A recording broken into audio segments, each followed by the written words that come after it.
வணக்கம். இது உங்கள் எம்ஜிஆர் டிவி. இந்திய மாணவர் சங்கத்தின் 26வது மாநில மாநாடு திருவாரூர் தெற்கு வீதியில் நடைபெற்றது.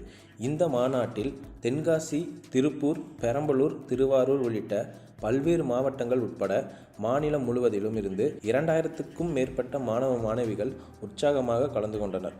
முன்னதாக 2000 மாணவர்களுடன் திருவாரூர் வர்த்தக சங்க கட்டிடத்திலிருந்து துவங்கிய பேரணியானது மேம்பாலம் ரவுண்டானா, திருவாரூர் பழைய பேருந்து நிலையம், கடைவீதி, நேதாஜி சாலை வழியாக சென்று தெற்கு வீதியில் நிறைவடைந்தது. பேரணியில் மாணவர்கள் கரகாட்டம் உள்ளிட்ட பல்வேறு கலை நிகழ்ச்சிகளுடன் உற்சாகமாக நீட் எதிர்ப்பு, புதிய கல்விக் கொள்கை எதிர்ப்பு உள்ளிட்ட பல்வேறு கண்டன கோஷங்களை எழுப்பியவாறு வந்தனர். தொடர்ந்து தெற்கு வீதியில் நடைபெற்ற மாநில மாநாடு பொதுக்கூட்டத்தில் மார்க்சிஸ்ட் கம்யூனிஸ்ட் கட்சியின் மதுரை நாடாளுமன்ற உறுப்பினர் சு. வெங்கடேசன் கலந்து கொண்டு சிறப்புரை ஆற்றினார். அப்போது அவர் பேசும்போது, கமலாலயத்தில் உட்கார்ந்திருக்க வேண்டியவர் ஆளுநர் மாளிகையில் உட்கார்ந்திருக்கிறார். பிஜேபி மற்றும் RSSஇன் அரசியல் தீவிரமாக கொண்டு செல்வது யார் என்பதில் அண்ணாமலைக்கும் ஆளுநர் ரவிக்கும் போட்டியாக இருக்கிறதுன்னு பேசியிருக்காரு.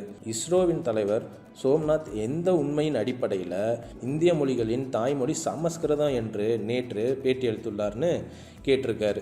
இஸ்ரோவிலிருந்து ஓய்வு பெற்ற பிறகு மாநிலங்களவை பதவி வேண்டும், ஆளுநராக வேண்டும் என்ற RSS பிஜேபி அலுவலகத்திற்கு சென்று யார் காலையாவது பிடியுங்கள், உங்களுக்கு உரிமை இருக்கிறது. ஆனால் பதவி கிடைக்க வேண்டும் என்பதற்காக இந்திய மொழிகளை அவமதிக்கும் உரிமையை யார் செய்தாலும் அதை நாங்கள் கேட்போம், எதிர்ப்போம்னு பேசியிருக்காரு. தேசிய கல்விக் கொள்கை என்ற பெயரில் வர்ணாசிரமம் கல்விக் கொள்கையை கொண்டு வருகிற அனைத்து வேலைகளையும் மோடி அரசு செய்து கொண்டிருக்கிறது. இன்னொரு பக்கம் கல்வியை வணிகமாக்குவதற்கான வேலையை செய்து கொண்டிருக்கிறதுன்னு சொல்லியிருக்காரு. கல்வியில் மாநில அரசின் உரிமைகளை பறித்து ஒட்டுமொத்தமாக மத்திய அரசிடம் கொண்டு செல்வதற்கான வழியை தேசிய கல்விக் கொள்கை மூலமாக மத்திய அரசு செய்து வருகிறதுன்னு சொல்லியிருக்காரு. இதனை தமிழக மாணவர்கள் வலிமையோடு திரண்டு எதிர்ப்பார்கள். அதற்கான அச்சாரமாகத்தான் இந்த மாநாடு அமைந்திருக்குன்னு பேசியிருக்காரு. மத்திய அரசுக்கு மக்களவையில் பெரும்பான்மை எண்ணிக்கை இருக்கலாம்.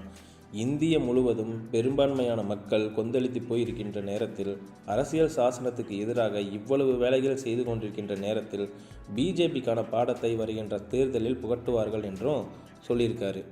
இதே மாதிரி புதிய தகவல்களுக்கு எம்ஜிஆர் டிவியை லைக் பண்ணுங்கள், ஷேர் பண்ணுங்கள், சப்ஸ்கிரைப் பண்ணுங்கள், பெல் ஐக்கானை கிளிக் பண்ணி வச்சுக்கோங்க. உங்களோட கருத்துக்களை கமெண்ட்ஸில் பதிவு பண்ணுங்கள்.